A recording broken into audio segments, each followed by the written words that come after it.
everyone. Today we're going to make what's called vision boards, and I know that some of you have done vision boards with me before in the classroom and some of you haven't. So this is an opportunity for all of us to do a vision board, which I think is really great because we are changing seasons. We're moving from spring into summer very soon, just a couple weeks away. And as we change seasons and go into a new time of our lives, it's very, very powerful to set what's called a vision. And that's what vision boards do. So the first thing that we want to do is kind of set whatever that vision is, and we'll talk about that in just a second. Let's talk first about our materials. So we want to make sure that we have cutouts from magazines. These are mine here, and I'll show them a little closer to you, or I'll put them closer to you in a little bit. And we want plenty of magazines. I have a stack of magazines here. We want scissors. We want glue to glue down the pictures. And also, if you want to decorate with markers, you can have some markers or some crayons on hand as well. That's optional. And I have, a poster board here. And really, you can use a piece of paper or a poster board. Mine is pretty large. Yours can be any size that you have or want to use. It doesn't need to be this large. And once you have kind of all your materials set up, you want to take a moment to think about what your vision is. So I'll give you an example of my vision. My vision for this board is a new home. My family and I are going to be buying a new house in the next year or two, and I want to set a vision around what that home is going to bring into my life. So I invite you to think of something that you really want more of in your life. Maybe more love, more peace. Maybe there's something that you've wanted for a long time. So whatever it is that is calling to you right now, I want you to set that as your vision. So take a moment just to think about what that is. And I'll just take a breath as you think. And if you need help setting that vision, you can ask your parents or an older sibling. And once you have your vision, what you're going to do is you're going to take your magazines. I have this one here. And you're going to start looking through your magazines for any pictures, or if you read words too, you can use words and pictures. I want you to look for any pictures or words that speak to your vision, that contribute to your vision and help make your vision become reality. So I will give you an example. So since my vision is a new home, as I look through magazines, I'm going to be looking through things that help me remember what I want in my new home. So one of my pictures that I found is a picture of goats. You see all those cute goats?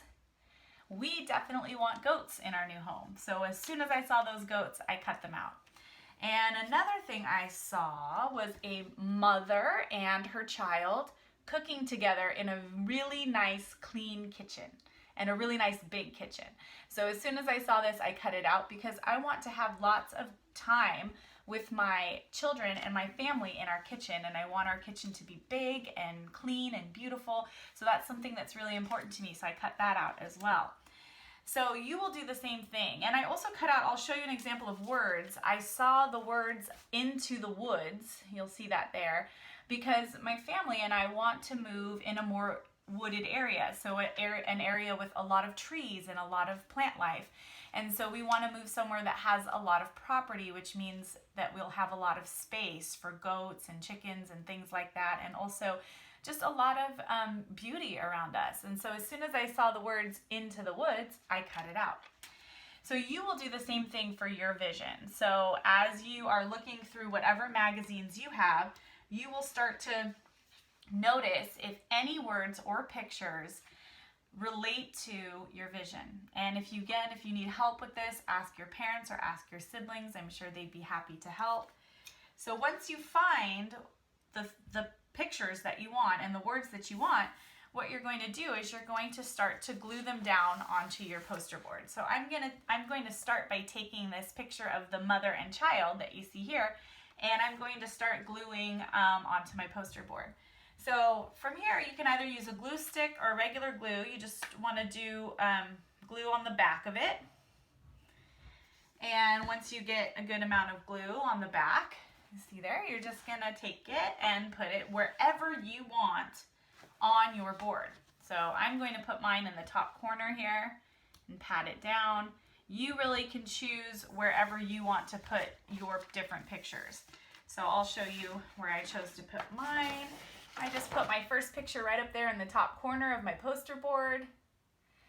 And you can just keep working like that. And eventually what you'll do is you'll cover the entire board with photos and cutouts. And if you want to decorate any of the space with markers or crayons, you can use markers and crayons as well. And I invite you to just keep doing that. Keep cutting out photos and then gluing them and putting them on your poster board until you feel that your vision board is complete. And so this is just a really fun way for us to share our visions or what we want more of in our lives with God, Source, Spirit. It's a way for us to tap into what we really want and what we're really excited about. And it's a way for us to put our hands and our eyes and all of our senses into what we want and create something. And it's a way for us to create with Spirit or with God. And so when we set a vision board, what we're really doing is we are actually saying a prayer. We are praying when we make these vision boards. And whatever we pray and whatever we put out there into Source, Spirit, God, whatever we put out there will come back to us when the timing is right. So I just invite you to make this a practice of prayer. I invite you to join with God, Spirit, Source in what you're doing and make it something sacred for you. So as always, I wish you the best. I hope you all are doing very well. And as always, I miss you all. And I can't wait for us to be in person again. And so we'll just end our time together in prayer. And you can close your eyes if you want to, or you can keep your eyes open and just take a moment to know that that presence, that powerful presence of God, of Source, of love, of light, is the truth of our being. It's the truth of who we are. It's the truth of all beings at all times. And just knowing that we are all moving in the love and light of God in all that we do. And so we know that that powerful presence is always in our lives, guiding us, helping us to be strong, helping us to be in love, and helping us to share our light with all that we come in contact with. So I simply leave you on that note in gratitude, knowing that this is true, and knowing that we are all love. And so it is. Blessings.